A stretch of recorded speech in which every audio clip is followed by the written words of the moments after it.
Boa tarde, pessoal. Agora, O Thiago... claro que vai falar o Thiago Escuro sobre o centro de treinamento do Bragantino. O Thiago está aqui posicionado, ele só vai fazer um breve relato sobre o lançamento do projeto do novo CT. E logo que ele terminar, a gente abre para perguntas. A 102 começa assim que ele terminar. Bom, boa noite a todos. Prazer falar com vocês novamente. Basicamente, a ideia hoje é colocar o clube à disposição de vocês para qualquer dúvida que eventualmente ainda reste com relação ao projeto do novo centro de treinamento.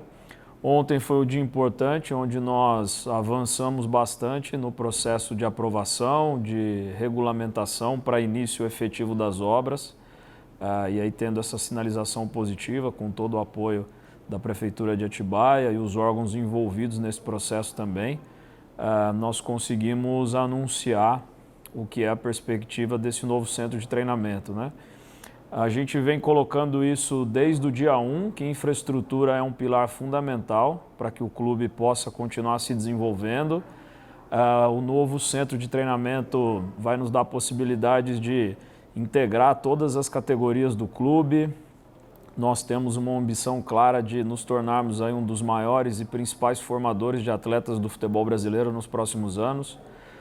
O equipamento é algo fundamental para que esse objetivo possa ser atingido, poder ter a equipe sub-23 lado a lado com a equipe profissional, elevar o padrão de todas as áreas dentro da operação do futebol. Então nós estamos muito entusiasmados com esse lançamento, com o início das obras cada vez mais próximo, para que a gente possa aí cumprir com o que foi o prazo nosso para a entrega desse centro de treinamento, que é o final de 2023, né? Então vocês tiveram acesso a algumas imagens, são 8 campos, incluindo um mini estádio para cerca de 1.000 lugares, onde nós vamos poder receber jogos de categorias de base, sub-23, incluindo o futebol feminino. Dentro da estrutura física ali nós temos toda a parte de dormitórios, fisioterapia, restaurante, fisiologia, psicologia, parte administrativa, enfim. Todas as áreas integradas no mesmo ambiente para que a gente possa gerar as melhores condições possíveis de trabalho, né? Então, é isso, me coloco à disposição de vocês para tirar as dúvidas. Um dia importante para o clube, um projeto grande que vai exigir um grande investimento da nossa parte nos próximos anos e que, sem dúvida nenhuma, quando concluído, é mais um passo para tornar o Red Bull Bragantino um clube de ponta no futebol brasileiro. Thiago, boa noite, prazer mais uma vez falar contigo. Eberson, estamos ao vivo aqui pela 102 FM, já com todas as informações desse jogo entre Bragantino e Flamengo, logo mais 8h30 da noite no estádio Navi Pichedi. E lógico, desde que vocês trouxeram informação ontem, essa questão do CT é algo muito pujante, em termos até de Brasil e não só da nossa região. Então, queria até aproveitar o gancho e já estando ao vivo aqui na 102, elencar algumas questões relacionadas a isso e te perguntar. A 102 FM esteve na Áustria acompanhando a intertemporada em 2019, o Sabella pôde, inclusive, mostrar de lá o que era a estrutura do Red Bull Salzburgo. E dando uma olhada no projeto de ontem que vocês disponibilizaram, o CT de Bragança, ele, lógico, tem algumas obras que tem lá, né, como pistas de gelo, por exemplo, ele foi projetado nos mesmos moldes de lá, até porque a estrutura dos prédios são um tanto parecidas. E outras duas questões nesse mesmo quesito de CT, em determinados períodos, lá na Áustria, por exemplo, o pessoal faz uma abertura à comunidade, vocês pretendem fazer isso também com o sócio-torcedor, envolvendo a comunidade futuramente para conhecer, para visitar a cada período o centro de treinamento? E vocês informaram ontem também que estarão com jovens a partir de 14 anos. E a gente sabe da preocupação dos clubes, e acho que vocês devem ter, quanto à questão da manutenção de escola para esses jovens aí que vão entrar na adolescência. No CT, também haverá algum sistema de ensino ou vocês irão buscar parcerias com a questão da educação? Boa noite. Boa noite, Eberson. Boa noite a todos os ouvintes da 102. Prazer falar com vocês de novo. O centro de treinamento do Red Bull Bragantino ele foi projetado de acordo com as nossas necessidades, né? Então, existe um respeito muito grande da Red Bull com relação as características climáticas do Brasil, as características da operação do futebol no Brasil, tanto com relação à base como profissional. De fato, existe uma identidade visual muito parecida Isso é proposital, é para que a gente possa manter essa linha de comunicação, essa integração entre os clubes da marca. Então, tanto o CT de Leipzig, nós estamos aí lançando, Nova York tem planos também. Esses centros de treinamento são projetados pelo mesmo arquiteto, isso faz com que a identidade visual e alguns aprendizados que já foram adquiridos com os outros centros de treinamento que a Red Bull já construiu nos outros países, eles vão sendo aprimorados, né? Então, na verdade, muitas coisas já foram corrigidas nesse projeto, não só eu, como todo o nosso staff técnico, participamos ativamente da construção desse projeto, de quais as áreas, as dimensões, que tipo de atividade nós vamos desenvolver lá. Com relação à comunidade, é óbvio que um equipamento desse nos dá várias possibilidades. Então, a ideia é sim ter a oportunidade de desenvolver ações onde a gente aproxime o sócio-torcedor do dia a dia do clube, óbvio que respeitando toda a dinâmica, principalmente do futebol profissional. E com relação à base, Eberson, a intenção não é ter escola dentro da estrutura do centro de treinamento, é buscar escolas fora, na cidade. Esse é um aspecto mais conceitual do que estrutural. O futebol impõe uma exigência muito grande nesses jovens, muito cedo, né, do dia a dia, e a escola acaba sendo o convívio fora do clube que ele tem. Então, para a questão do desenvolvimento social, educacional, conviver com pessoas fora do ambiente do futebol, nós acreditamos que é fundamental que esses jovens tenham a oportunidade de frequentar a escola regularmente. E aí, óbvio que todo o trabalho de desenvolvimento desportivo e o suporte educacional, eles vão estar sim dentro do nosso espaço, com pedagogia, psicologia, assistente social, mas não privando o atleta de frequentar o colégio e o âmbito social normalmente, né? Então, conceitualmente, esse é o ponto, e com relação à estrutura, ao visual, essa é a razão pela qual quem conhece os outros CTs se identificou um pouquinho com o projeto apresentado. Boa noite, Thiago. Rodrigo Seixas, do Correio de Atibaia. Ontem você esteve com o Emil Ono, que é o prefeito de Atibaia, vocês conversaram, ele chegou a ver o projeto e ele disse que seria o maior CT da América Latina. Dá para dizer que vai ser o maior CT da América Latina? Eu não consigo afirmar o maior, mas um dos melhores com certeza, até porque vai ser o mais recente, né, também. Mas até pelo olhar que a Red Bull tem com relação à ciência, tecnologia, um investimento em estrutura de bom padrão, tanto para o profissional quanto base, sem dúvidas nenhuma, esse centro de treinamento vai poder ser considerado um dos melhores que a gente tem na América Latina. Com relação à dimensão, o tamanho, eu não consigo afirmar, não sei se tem outros que são maiores, mas nós estamos muito satisfeitos com toda a condição que foi apresentada e eu tenho certeza que vai passar a ser um diferencial para o nosso crescimento dentro de campo também. Boa tarde, Thiago, é o Danilo do GE. Você falou, né, que o clube está fazendo um grande investimento, né, para a construção deste CT. Queria saber se você poderia passar qual que é o investimento que vai ser feito para a construção desse CT. Danilo, boa noite. Não posso passar. Nós não costumamos falar sobre valores. A gente entende que esse olhar só financeiro dentro da estrutura do futebol não é o melhor caminho. Por isso que a gente prefere trabalhar as questões conceituais. Qualquer número que eu dê hoje, ele tem um risco enorme de sofrer alterações. Nós estamos falando de uma obra de 2 anos, de um projeto complexo. Então, acho que não tem muito sentido a gente discutir grandeza de investimento, mas sim tudo que esse equipamento pode trazer de benefício para esses jovens, para esses atletas e para o futebol brasileiro, né?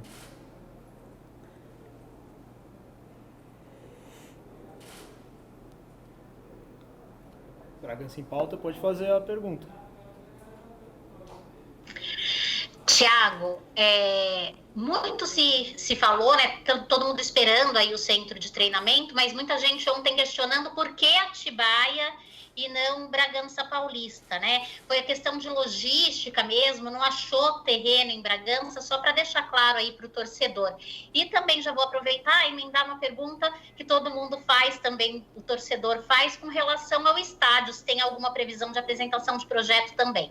Tá, boa noite, prazer falar contigo. Sim, sobre a localização, acho que nós já até falamos disso no passado e assim, eu sinceramente fico bastante desapontado com esse tipo de manifestação. Eu poderia aqui citar inúmeros clubes no mundo todo que os seus centros de treinamento não ficam na cidade sede por várias razões. É uma situação relativamente comum em vários locais do mundo por diferentes justificativas. No nosso caso, é sim uma questão de logística, de acesso, de topografia de terreno, como já foi dito no passado. O fato do centro de treinamento ser em Atibaia não faz com que o clube deixe de ser de Bragança Paulista. Nós temos também a ambição de estar no coração de todos os moradores da região, continuar sendo um clube de Bragança Paulista, mas sim ser um clube que represente a região de Bragança Paulista, que represente o estado de São Paulo, que represente o Brasil, como é o caso das competições sul-americanas. E, de fato, eu espero que as pessoas que conseguem ver coisas negativas num momento como esse consigam refletir um pouquinho, olhar a vida de uma outra maneira, porque com certeza isso vai fazer melhor para elas e para nós, né?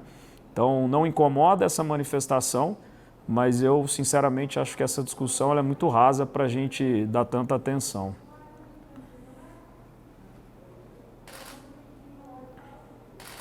Tiago, boa noite, é o Pedro Rigoni do Mais Bragança, um prazer falar contigo. Lógico que esse novo centro de treinamento, né, vai ser um patrimônio muito grande a mais para o clube. Você também citou, né, anteriormente a integração dos jovens com o elenco profissional. Mas em relação ao local que o time treina e concentra atualmente, qual será a grande diferença? Acho que o primeiro ponto é essa questão da integração, né? Poder ter todas as categorias vivendo no mesmo ambiente gera muito mais oportunidades. Então, o jovem, seja do sub-15, 17, poder ver a equipe profissional treinando ao lado, conviver, sonhar com estar naquele campo ali, sonhar em vestir aquela camisa de treino. Acho que isso traz muito. Para nós que fazemos a gestão da operação técnica, ter todos os profissionais no mesmo ambiente é um ganho muito grande. E, sem dúvida nenhuma, é diferente de você ter uma propriedade, uma estrutura que foi projetada para aquela finalidade, né? Então, cada detalhe desse novo centro de treinamento está sendo pensado, estudado e projetado para que seja o melhor para a operação do futebol. Hoje nós temos boas condições no HWT, mas é uma estrutura que foi construída com outro viés, um outro propósito. Nós ajustamos bastante coisa desde que estamos lá, temos uma relação ótima com o atual proprietário, que, enfim, se desdobra para nos atender, mas, sem dúvidas, o novo centro de treinamento, além de ser uma propriedade do clube, passa a ser um ativo do clube, ele traz essas vantagens que eu já mencionei, mas eu colocaria a questão da integração entre todas as categorias como a principal delas, né?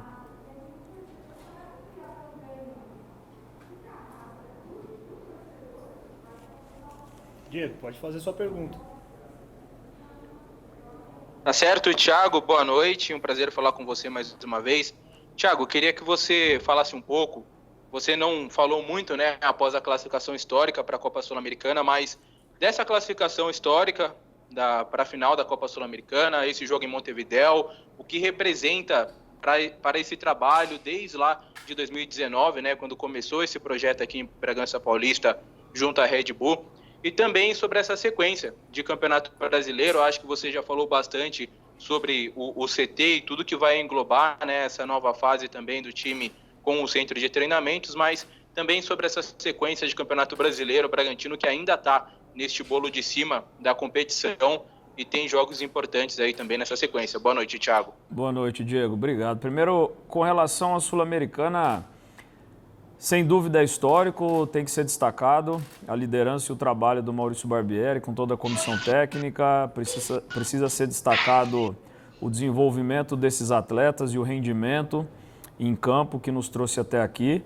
Mas, na minha concepção, o histórico seria vencer a competição, né? Então, falta o último passo. Nós precisamos continuar trabalhando para isso, manter os pés no chão. Então, eu acho que qualquer coisa diferente disso nesse momento não vai ajudar a gente a conquistar o principal objetivo, né? Chegamos até aqui, nós vamos trabalhar até o último instante, até o último detalhe para que a gente possa chegar bem para esse jogo. Mas, enquanto isso, tem muita coisa para acontecer no Brasileiro da Série A. Nós tivemos um início de competição muito bom, é o que nos colocou na parte de cima. Por várias razões, a gente acabou deixando muitos pontos pelo caminho, principalmente nas últimas rodadas. E a gente precisa aproveitar agora esse tempo, esse descolamento que precisa existir da Copa Sul-Americana, porque a final é só 20 de novembro, e voltar a nossa atenção com mais cuidado, com mais energia para o Campeonato Brasileiro da Série A. Nós não podemos desperdiçar a oportunidade que nós temos de terminar a competição entre os 4, 5 primeiros, e isso depende única e exclusivamente do nosso trabalho. Então, óbvio que satisfeito com o ano até aqui, mas o ano precisa terminar numa condição boa, né? Não adianta a gente chegar até aqui em boas condições, mas não conseguir concluir a temporada com os objetivos atingidos. Então, minha atenção está toda nesses detalhes e, óbvio, já pensando no próximo ano e tudo que vem pela frente aí, né? Tiago, boa noite. Prazer estar falando com você. É Tarso Cacossi aqui da 102 FM. Queria que você falasse se existe alguma projeção já de empregabilidade com o CT do Bragantino, o próprio estádio, né? Imagino que uma estrutura muito grande vai oferecer oportunidades para muitas pessoas em diversas áreas também. Queria que você falasse da importância econômica desse empreendimento para a região. Boa noite, Tarso. Prazer falar contigo. Ótimo ponto que você levantou. Isso já vem acontecendo desde que o clube está vivendo esse novo ciclo, né? Eu já falei isso outras vezes, do impacto que tem esse elenco de jogadores vivendo na cidade, os jogos de Série A, o quanto isso movimenta a economia da região.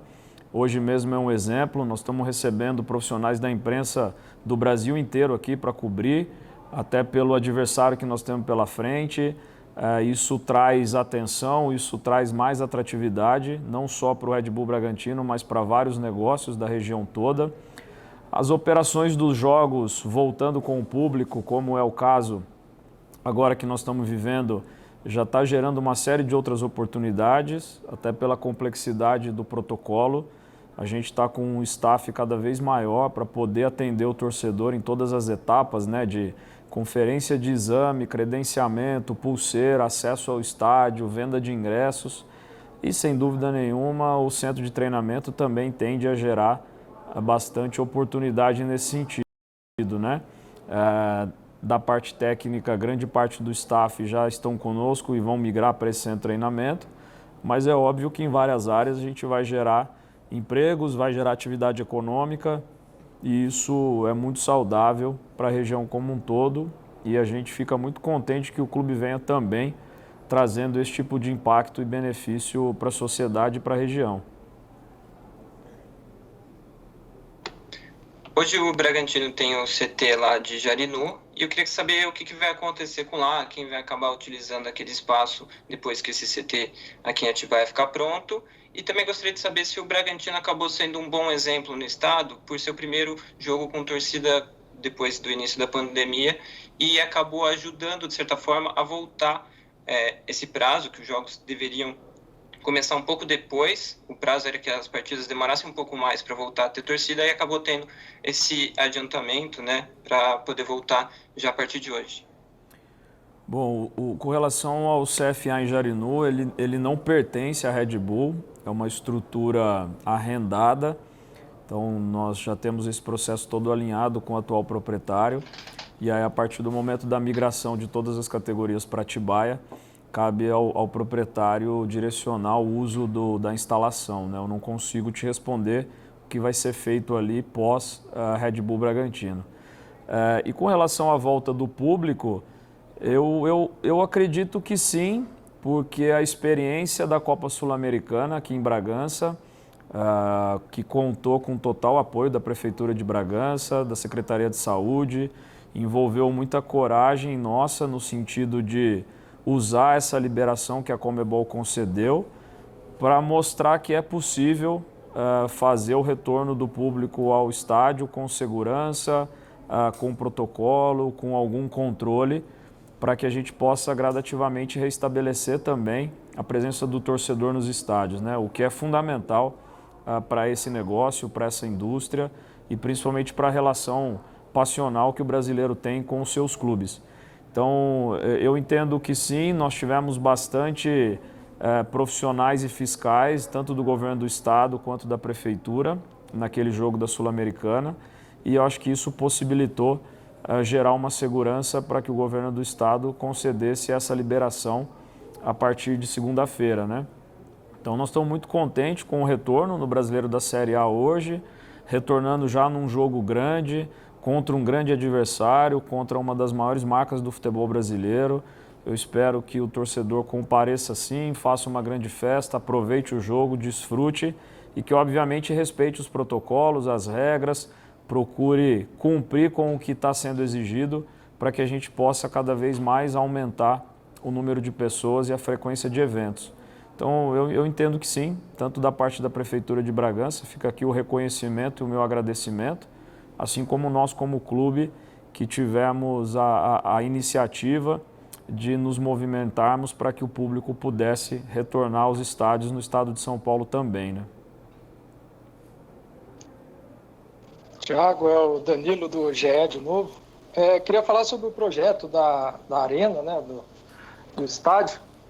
Recentemente você falou, né, da questão da capacidade, que eles estavam discutindo, né, essa questão. Esse é o ponto ainda que falta ajustar ou há outros pontos ainda que faltam serem ajustados para a apresentação do projeto? E se vocês têm uma previsão de quando esse projeto deve ser apresentado? Danilo, são vários pontos. O projeto de uma nova arena aqui no estádio Nabi Abichedi é um projeto complexo, grande. A discussão da capacidade é sim uma delas, mas eu diria que ela já está quase que superada. Nós estamos caminhando para uma arena de 16.800 lugares, algo assim, o que nos garantiria grande parte das competições aqui. Teríamos sim a limitação nas fases finais de competições sul-americanas, por conta da exigência da Conmebol. E agora nós estamos na fase final do plano de negócios, de definir quais atividades nós vamos ter dentro dessa nova arena, o quanto de áreas comerciais, o quanto de centro de convenções, o quanto de prestação de serviço, para poder tornar esse novo equipamento, essa nova arena, um ponto de encontro e um ponto de circulação econômica também na região, não só nos dias de jogos, mas também nos dias em que a equipe não estiver atuando, né? Então, eu já disse isso alguns dias atrás, a nossa expectativa é de não conseguir apresentar maiores detalhes esse ano, mas que no decorrer do primeiro semestre do ano que vem a gente consiga apresentar a arena. O primeiro passo é apresentá-la para o prefeito Jesus Chedi, para que a prefeitura possa também nos auxiliar com todos os trâmites burocráticos, depois apresentando para a comunidade e aí estabelecendo o prazo de início, término, para que a gente possa, o quanto antes, ter uma nova arena na cidade de Bragança. Tiago, Diego, mais uma vez.